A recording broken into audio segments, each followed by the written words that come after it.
And welcome to Cruise Control, your on-air automotive magazine. Fred Staab and Les Jackson, we are glad you're along for the ride. Les, got a full hour of automotive news and information, and we are going to dispense it, aren't we? We are, and as usual, lots of information, lots of things going on, and a couple surprises. Yeah, exactly. And we're going to get right into it, and it has to do with Ram trucks. We're going to talk about what's going on with them, and there's a lot going on with them. Ramcharger coming up, and their battery electric vehicle coming up. Which one will go first? Well, we also have some information about battery sizes on the battery electric vehicle model. We'll talk about that, and it's kind of a trend in the automotive industry. Yeah, so, it is. Yeah. It is. They're got pretty heavy there. Yeah. Really heavy. And there's a data dump going on. GM and Allstate Insurance, they got caught secretly collecting selling drivers' data. Oh boy. And now they both have trouble. Now that's not a good thing. No. How do you talk your way out of that? You don't, and I think you get punished for it. But let's not talk about getting punished. Let's talk rewarding. Aston Martin Vantage Roadster, the drophead, is out. It is revealed. The convertible model. I've already spec'd mine out, although I'd probably stick with the coupe per se. But I would too, but it is beautiful. Yeah, it is beautiful. We'll tell you about the Vantage drophead, as the Brits would say, right? I love the British term for convertibles, drophead. Yeah. Thick head. Thick head. Which is a coupe. Okay. And Subaru unwraps the new 2026 Crosstrek Hybrid. Yeah. I mean, this is a whole new deal compared to the old one. The old one was, you didn't get much more mileage for your money, but this one is a new deal, and we'll tell you about some of the technology that's being put into it. Also, from Jaguar, one of the big stories, of course, was the relaunch of the brand. Well, it seems like their in-house design team was not consulted, and the designers did not get to do anything with designing the new vehicles, and they're pretty upset about it. Well, who did design it? I mean, you're paying these people a lot of money. Yeah, they used an outside firm, and they were not happy about being cut out of the process. I would be unhappy myself. Yeah. But, we'll talk about it. We'll talk about all that and more when we get rolling on Cruise Control, your on-air automotive magazine. Let's start with this story about Ram. A lot going on with Ram. Tim Kuniskis is back at the helm and talking openly about a lot of things Ram. And let's start off with their battery electric vehicle. The vehicle was, this was going to be the big competitor to the Lightning, the Ram 1500 REV. Great looking vehicle, all electric. They had promised that it would be available with a 229 kilowatt hour battery with a range of 500 miles. Now, according to Mopar Insiders, they have information that shows the new Ram 1500 REV will not get that big battery. It will get a smaller battery with about 300 miles of range because probably cost, probably weight, and we're going to talk about it in a moment, but the Ramcharger, which is the extended range electric, will take over people that want to do a lot of towing or want that extended range. Ram is decided that they will best send them to the Ramcharger category, right? Well, that's right. And they found that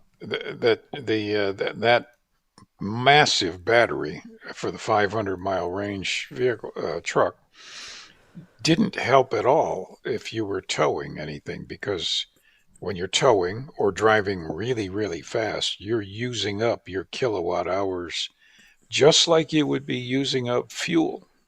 Right. If you want to empty your fuel tank in 20 minutes, drive it flat out. What is it? A Bugatti is 17 minutes, right? At open throttle? 17 minutes to the Bugatti Veyron, 17 minutes to empty a full tank. Wow.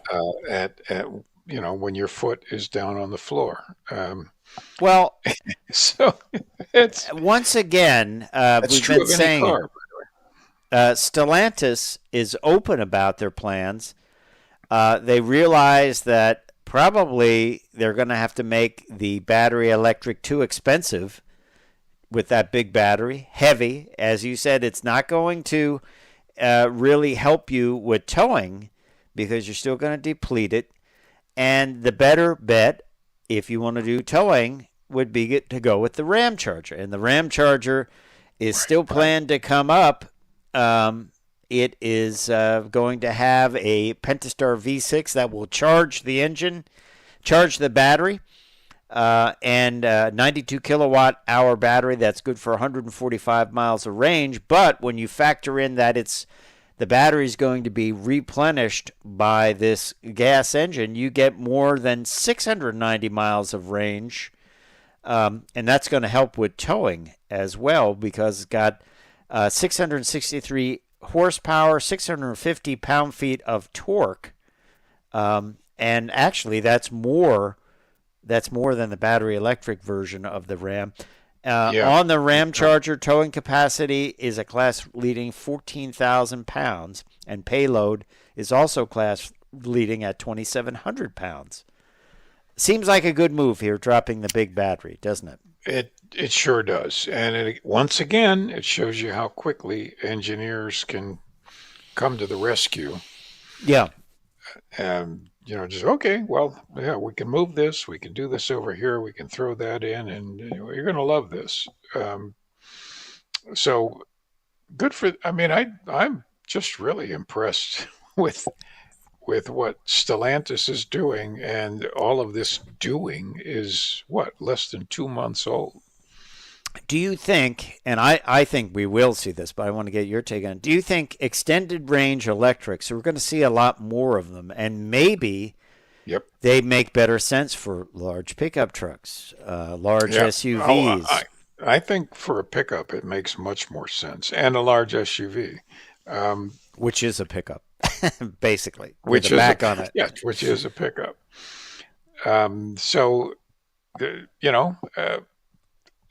They know the technology. They know it'll work. Why not? I mean, and how much more, or how much difference would the cost be, the selling price, between an extended range version or just a big battery? I don't know, but even I don't think it would be that much. I think it might be weirdly less. It could be, but you're talking an engine, and how much does a V6 Pentastar cost if you wanted to buy a new one? I don't know.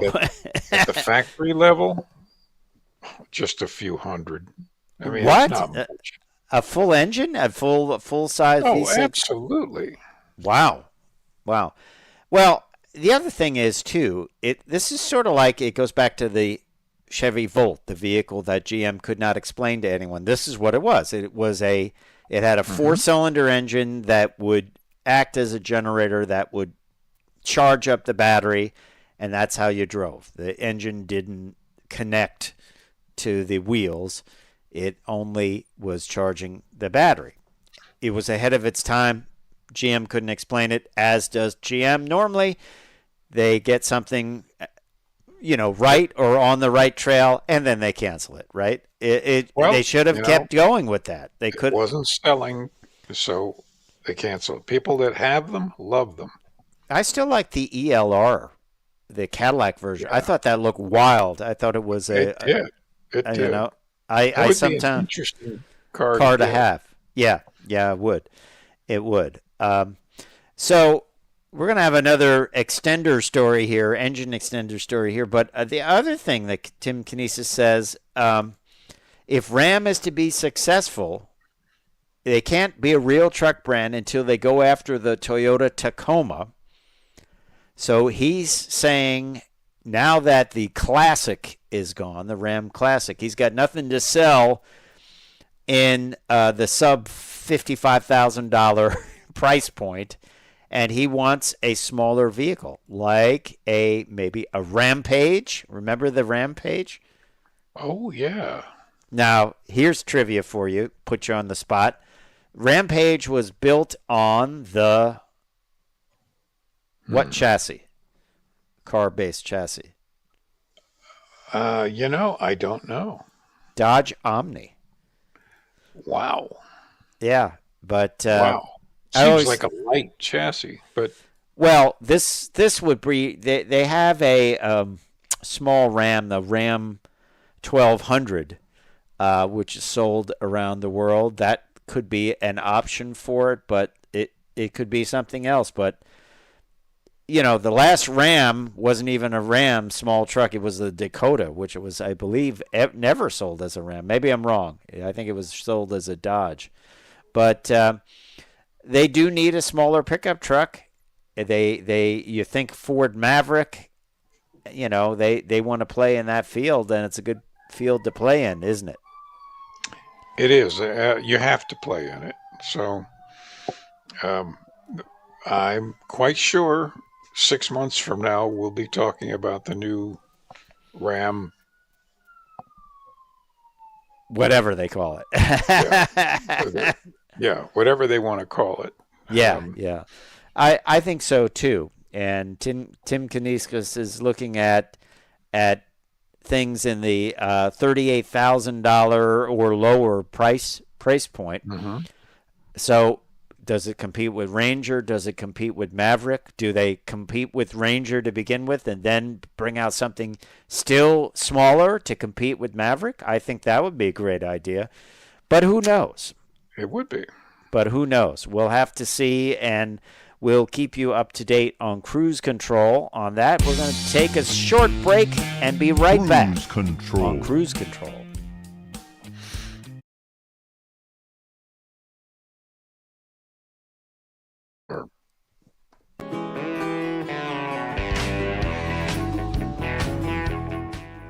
And welcome back. Welcome back. Well, before the break, we were talking a little bit about possible range extending vehicles or technology in vehicles. And Scout, they have a range extender engine. They're to be mounted behind the rear axle, which is kind of cool. It's compared to a Porsche 911, which I think, yes, in terms of location. Yeah, not in terms of speed. Not that kind of vehicle. Yeah. They don't have horsepower and torque details yet. No, they say since Scout is part of Volkswagen, maybe a 1.5 liter turbocharged 4 found in the Jetta or Taos, or maybe a 1 liter 3-cylinder found in the Polo or Golf, which that engine's not sold here. But my question to you, Les, is if they put it behind the rear axle, what happens to the pickup truck bed? Can they put it under the pickup truck bed? They'd have to put it under the bed, which would, you could do that. If a small engine, you can just lay it down. So, yeah. How do you get at it to work on it, and how do you That's protect it from off-road stuff? Oh, no, I think you can. Well, first of all, it's raised up pretty far. So I think you've got a few inches to play with. Mm-hmm. And probably you would have a higher bed height, so not quite so high are the sides and back. You know, But the extender version, they're calling the Harvester. So it is the Scout Harvester, the Scout Harvester. like the International Harvester. So I'll make a prediction. I think we're going to see a lot of extended range electric vehicles I think so. in the very near future. So it's just the beginning of this. I think they may expand dramatically. Yeah, but we'll have to see. And if you think about it, it's the next step up from a plug-in hybrid. Yes, it is. It's the next step up. Perhaps it's a transitional vehicle, but it's the next step up. But it just things like, you know, the Hummer EV and others with gigantic batteries and well over $100,000 price points are fine for a small segment, but I just don't think they are mass market piece at this point. But we'll see, and we always like your opinion. Make sure you drop us a line and let us know on all our social media outlets. But you have a story about some data dumping, and it's two big companies, both GM and Allstate. Let's start with Allstate, right?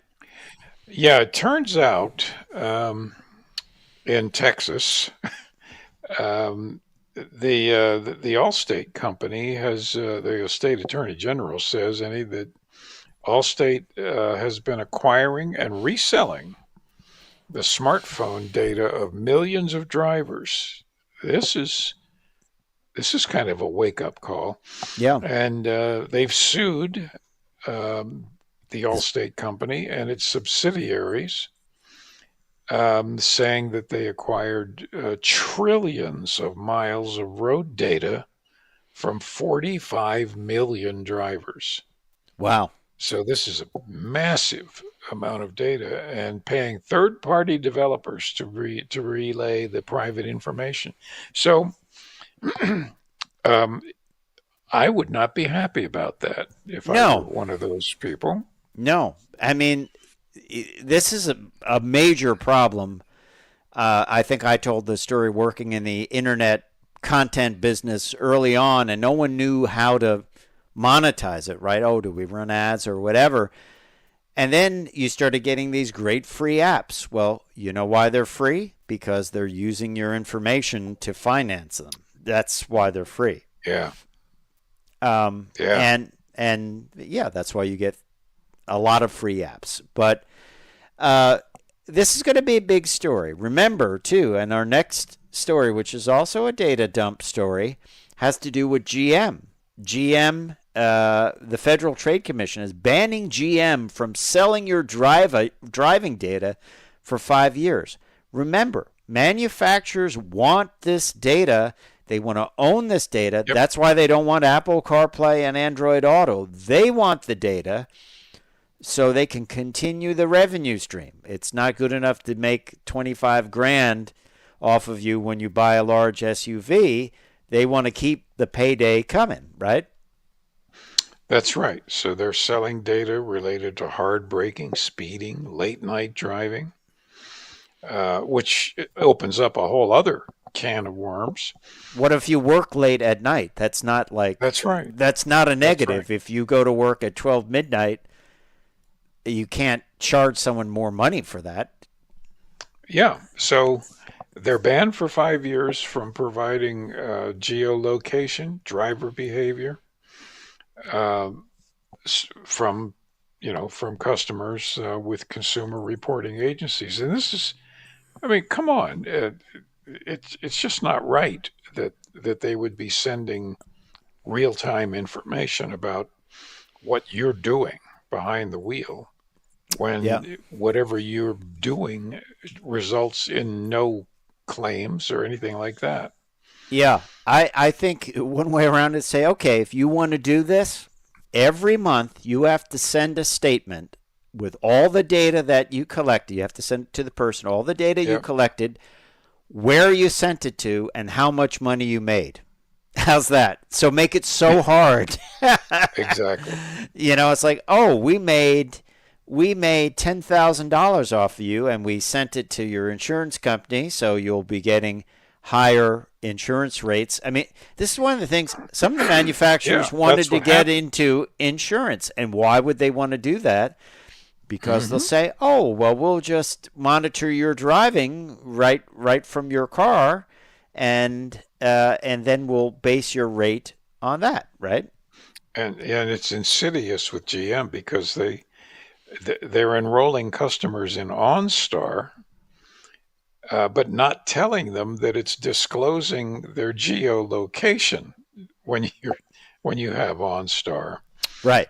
Wow. I mean, that's Big Brother. So here's the thing. Hey, you know what? We're going to give you 3 years of OnStar membership free of charge, right? Free. Nothing is really free. No free lunches. So the free is I'm going to mine your data for 3 years, for giving you these services that you might not really use that often. Wow. Yeah. This is going to continue. There'll be more of this. I guarantee you this is happening with probably a lot of other manufacturers.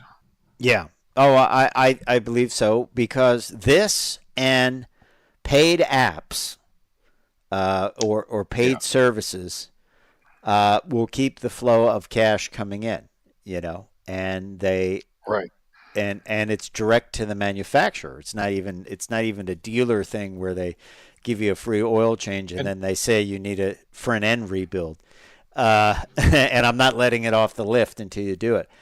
It's a new way they're trying to make more money, and I think people are onto it, and obviously government agencies, both federal and state, are onto it as well, right? This is why you need regulations and regulatory agencies, because the public will get screwed if you don't have them. Yeah, and at least in these two stories, it looks like they do. They have been stopped in their tracks. Not that they got everyone, but they got two. And if you can make an example, maybe that in some way turns other people against doing it. Well, we'll have to see. But yes, your data is out there. It is being mined constantly, whether you're online or even driving your car, or just walking around, watching your TV. Watching your your cable TV. provider is using that information of your viewing habits, but they're selling it too. Yeah, it's a great revenue stream for them. So they are definitely selling it. Hey, you're listening to Cruise Control, your on-air automotive magazine with Fred Staab and Les Jackson. We're glad you're along for the ride. Plenty more coming up here. We're going to talk about Aston Martin. It's brand new V8 Vantage drophead convertible. And then Subaru's Crosstrek Hybrid, which looks to be a promising vehicle, and why the people, the car designers at Jaguar are upset because they got cut out of this new design. They used an outside firm and didn't even ask them what they thought. So not the best approach to how you treat your designers in-house. Hey, all that and more coming up on Cruise Control, your on-air automotive magazine with Fred Staab and Les Jackson. We will be right back.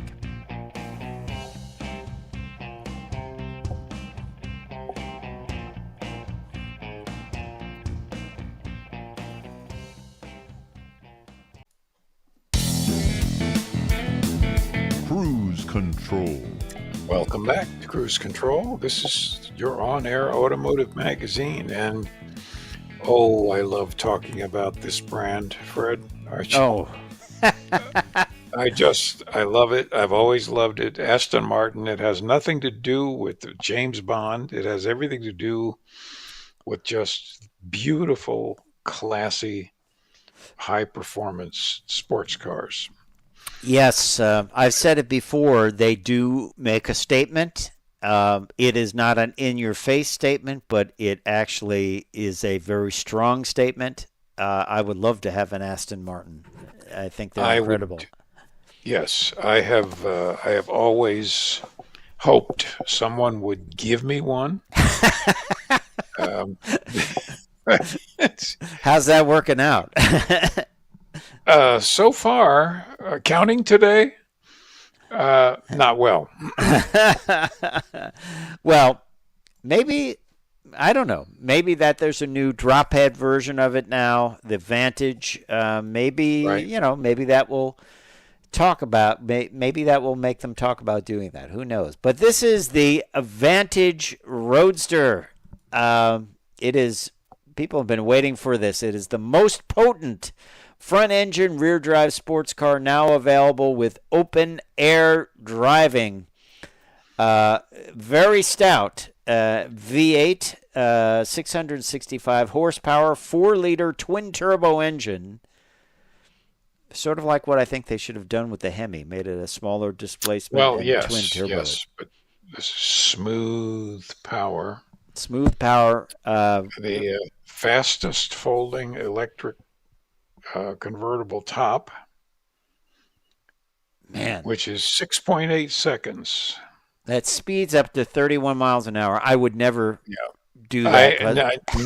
Never. I would not. I don't care if they guarantee it or not. I won't do that. I would think it would end up being a ball of twisted everything, Yeah. And I'd be like, yeah, well, that's going to cost you $20,000 to replace, That's right. That's right. No, I'd just rather be parked, put the top up or down, and then move on. head off. Yeah. But structure and suspensions modified to account for the rearward shift and weight distribution of the convertible. Top speed remains the same as the coupe, 202 miles an hour, 0 to 60 in 3.5 seconds. Les, you can keep waiting. You have to wait just a little bit longer because deliveries are scheduled to begin in Q2 of 2025. 20th anniversary this year of the introduction of the V8 Vantage. It's a beautiful machine. Just gorgeous machine. It always has been. I've driven a couple of them. Okay. And what's remarkable to me, and this just shows you how the engineers work there. You'll notice that these wheels are very large and the tires are extremely low profile. Yes. Which typically means you're going to have a harsh ride. Yes, your fillings will fall out. In almost any other vehicle, you will. In that, and I've driven it, not this one, but a few years ago. It's as soft and comfortable as a Buick. Wow. I mean, they managed to design the suspension system to do what it's supposed to do when you have handling situations, and be in the background when you're normally just driving around. Yes. Well, as you say, the hardware is supported. Electronic architecture includes 6 axis sensors capable of creating an astonishingly detailed overview of precisely how that car is behaving, allowing the ESP system to adopt optimal settings for both road conditions and the style the car is being driven in. So it will get stiffer if you're driving it on the track as opposed to just driving it down to get an ice cream cone, right? Yes. And again, if anyone out there feels generous, I can give you my address. and I'll accept one in any color. Yeah, I always pick one out in with metallic blue myself. But I would go with the coupe. I just think it looks. I, li- Yeah, I well, yeah, coupes are just generally nicer looking. Yeah. Well, this roof, by the way, comes in the Z fold configuration, if you can picture that, which is faster than the traditional K fold, and it removes the requirement for a tonneau cover, further saving weight and lowering the center of gravity. Yeah. And once again, 31 miles an hour. I would not do that. I know they test that, but if you go 32, it What rips would it be off. the reason that you'd be driving at 31 miles an hour before you put the top up? I don't know. I mean, it'd be better to slow down and let the seats get a little wet than. Yeah. I mean, you can always take a towel and drive the seats, you know? You being chased by zombies or something? I don't know. They have a rollover structure, which is those roll bars, that has been carefully optimized to be both strong and lightweight. Aluminum rollover protection system, ropes, is formed using a process called castrusion. I guess it's a combination of casting and extrusion. I had to read that carefully. I did. Yes. It looked like another word. But, beautiful. Would you stick with the Vantage, or would you step up for a V12 version?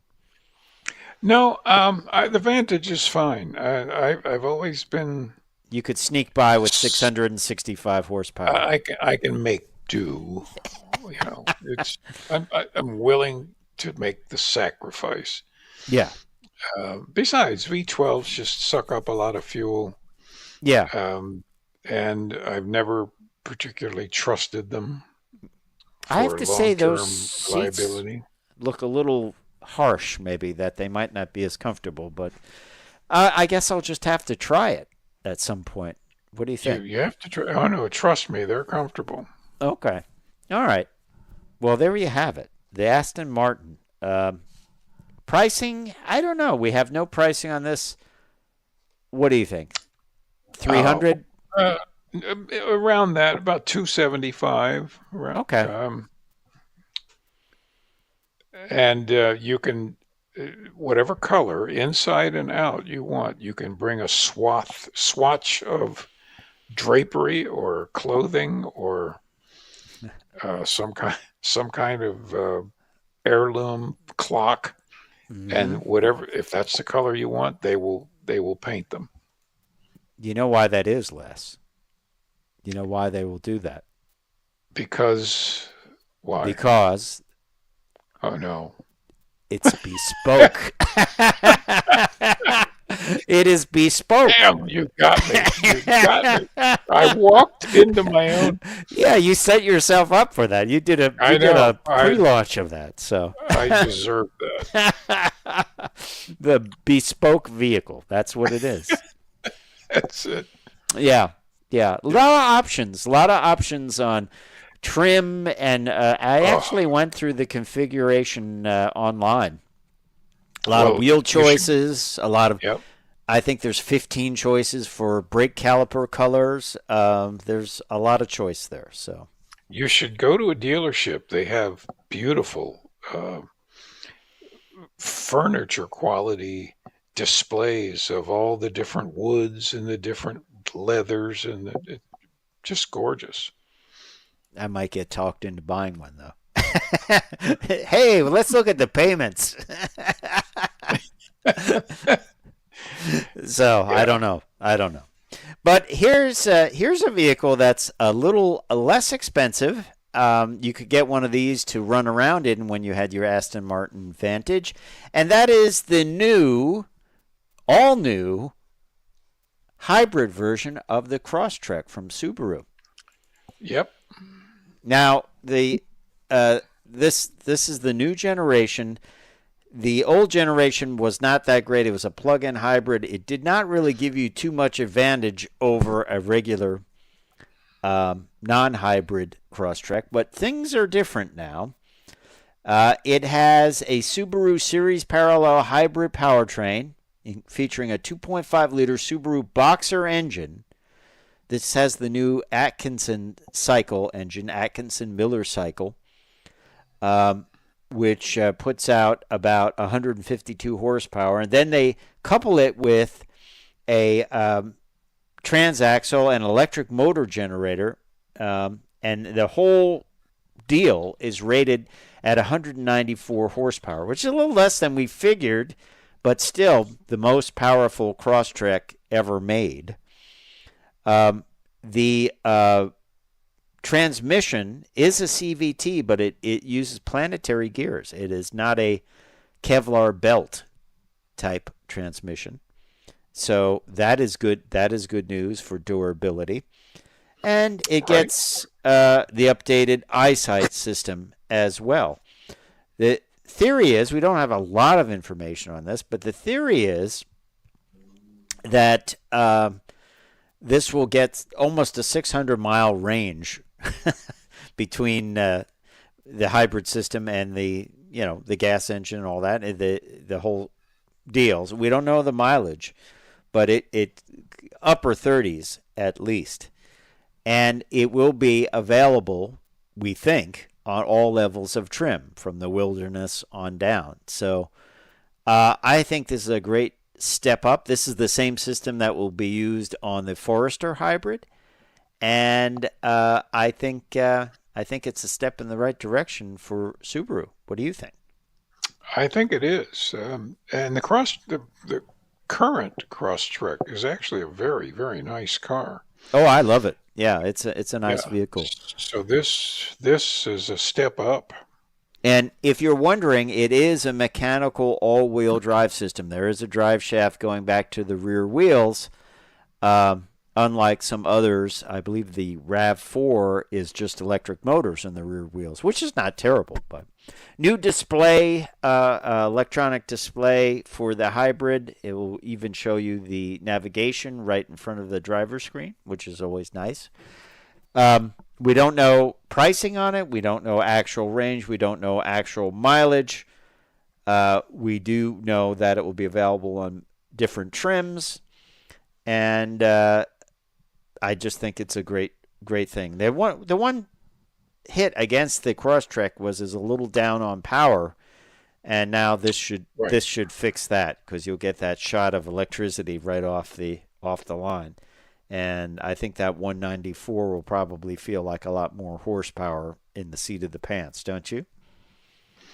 I think so. I can imagine a certain number of present new Crosstrek owners might take them back and say, hey, let me trade this in and pay the difference and get the new one. Yeah, get the hybrid model. Yeah. But to have almost 600 miles of range, that's incredible. That's really good. Yeah. You do have to stop every once in a while. Yeah, you'll be able, your body won't be able to exceed the limits of the vehicle. We'll put it that way. So good news over at Subaru, and they are bolstering up their lineup. And I can't wait to drive it. I think I enjoyed driving both the Wilderness and the Sport version of the Crosstrek, and I was impressed with both of them. So the hybrid will be an interesting drive, and I think, as you say, it will wake up a lot of people when they get behind the wheel and experience that boost. You are listening to Cruise Control, your on-air automotive magazine. Jaguar, of course, was in the news a lot for their launch, which certainly made a lot of headlines and sure did alienated a few people. One group we didn't realize it would alienate is their in-house designers. The Jaguar design team is very upset about the rebrand.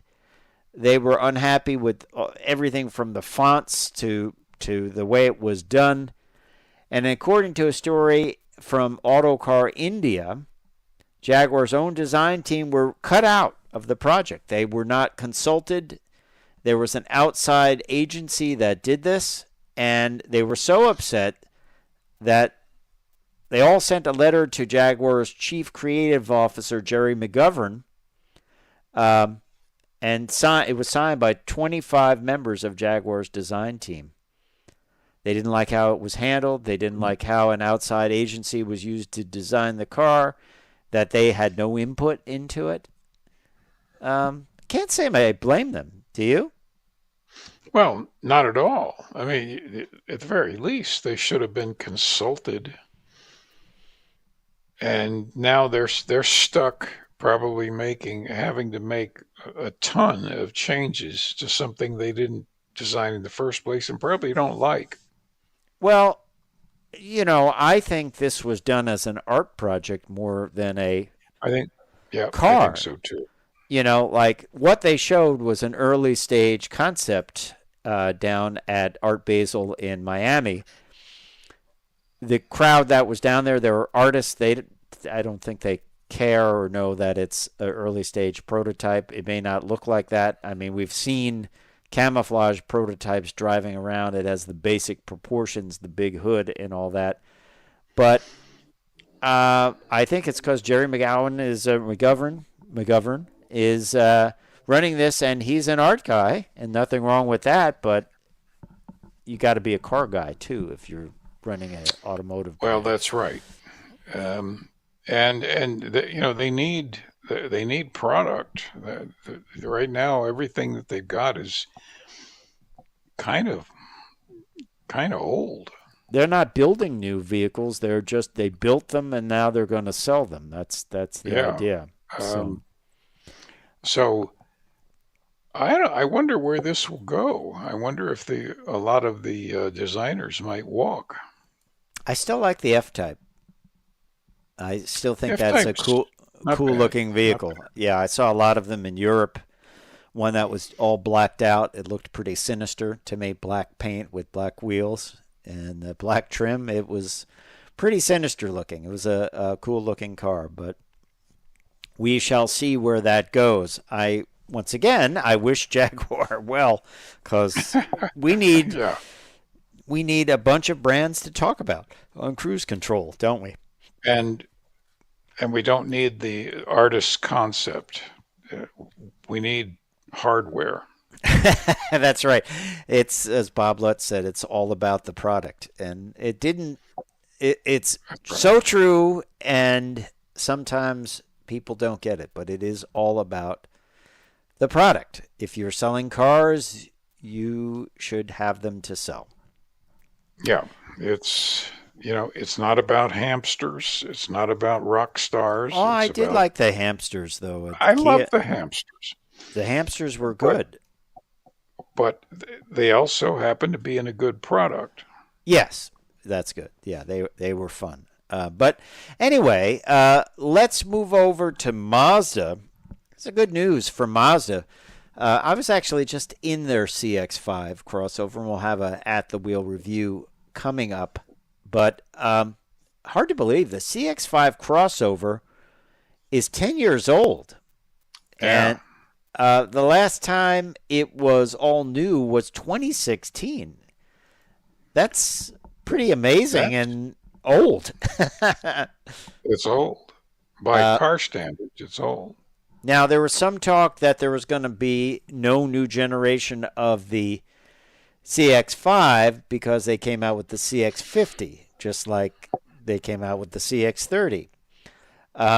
But the word comes from, oddly, Mazda of South Africa, that there will be an all-new CX-5 next generation, and it will have a hybrid drivetrain based on Mazda's own hybrid design. So this is a great development for Mazda, and it's one of their most popular models. I did not realize it was that old. It doesn't feel that old when driving it, but certainly time for an update, and having a hybrid drivetrain, you can't get better timing for that, can you? Yeah, I mean, I wasn't aware this had so much maturity. An elder statesperson, if you Yeah, of will. course. Yeah, one thing that's helped it are their great colors. Soul Red sells more cars So red, boy, probably. I mean, everybody loves it.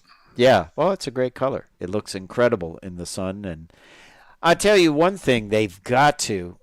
I don't know if anyone owns a Mazda that's listening or was thinking about buying it. Their infotainment system, it's just terrible. I still haven't Yeah, figured out how to tune the radio. It's too hard. It's got a knob. It's not a touchscreen. It's got a volume knob on the console, which feels odd. You have to hunt for it. It has the big knob in the center, very much like BMW used to have, which they're doing away with, which we can talk yeah. about in the next story. And it's small screen, feels outdated, confusing, very non-intuitive. I think probably you will see that go away, and they will go to a touch screen. Remember when Lexus had the touchpad like a laptop? That was a great idea in the wrong place. And Um, and it just was not the way the industry went. Everyone no, went to a touch and screen. and also, you lay your keys or your glasses down on it, and I Everything mean, starts what a going terrible crazy. place to put that. Yeah, yeah. I do think what happens with smaller manufacturers, not that Lexus is one, but Mazda would probably fall into that. And the same thing kind of that's happening with Subaru. Subaru went with that tablet style navigation Hmm. system. Some people, I did not experience this when I used it. Some people thought it was slow or hard to navigate around. I didn't find it that way compared to other ones. I thought it was fine. But they sign up for this for 6-7 years, and probably that's something that happened with Mazda. They signed up for it, and they have to see it through. But it is You're stuck. certainly outdated, So hopefully that changes, because I think that's something that would make me think about not buying it right now, because it Oh, yeah, feels same clunky. here. It's little things that Yes, force your decisions. yes, exactly. So, but let's talk about that. The BMW is killing off the iDrive knob, the big knob that rocked back and forth and rotated around and controlled Hmm. iDrive. It's been 24 years since iDrive was revealed. And I remember when it was I, revealed, I couldn't I, figure out how to use it, I, I when it was brought to me, a 7 Series with the iDrive, it was brought to me 20 whatever years ago, 24 years ago. 24 years ago, and they came down my street. The delivery people, you know them, and they said, "Well, here it is," and I said, "Well, how do I run the screen?" Well, with the knob here. And I tried to, and I said, "Well, how about the seat?" And I said, "Well, the seat, you got to turn the knob, and the knob will move the seat up and down and back and forth." And that was several pages down in the menu. And anyway, we turned off the car, and they who were used to it couldn't figure out how to get it restarted. We called BMW, and they said, "Oh, well, if can you get to this menu?" Well, no, we can't get to that page. Oh, well, in that case, we need to send a tow truck and bring it back. And Because and I why did hated you it. shut it off? You should never shut it off. That's right. You should never shut it off. And I just thought, well, this is ridiculous. And then our friend Aaron Robinson was writing for Car and Driver, and he and I counted the number of menu items. This was the this was iDrive 0.10, Mm-hmm. and there were 594 menu items. Now, just operate that while you're going down the highway at 75 Oh yeah, miles an hour. You have to turn the headlights on, or your seat is not adjusted right. And in fact, in the early 2000s, the BMW was buying back about 30 or 40 iDrive equipped vehicles a month from owners that just sued them and said, this is intolerable. I'm not going to screw with this. And anyway, it improved slowly over 24 years. Yes. But I, for one, won't miss it. No, it's being replaced by the panoramic iDrive suite. One of the other things they're eliminating, and I think this is wise. Remember gesture controls, like you want the fan to go? Nobody apparently uses them. And that's one of the other things that are going away. Obviously, they're much newer than the knob itself. But I don't know. And listeners can tell us on our social media platforms at Cruise Control. Have you ever had a vehicle with gesture controls? You may have and not even known it, but did you ever use them where you're swinging your hand around to increase the fan speed? Or I always thought it was dangerous that someone that's driving along next to you thinks that you might be sending them a signal. Yeah.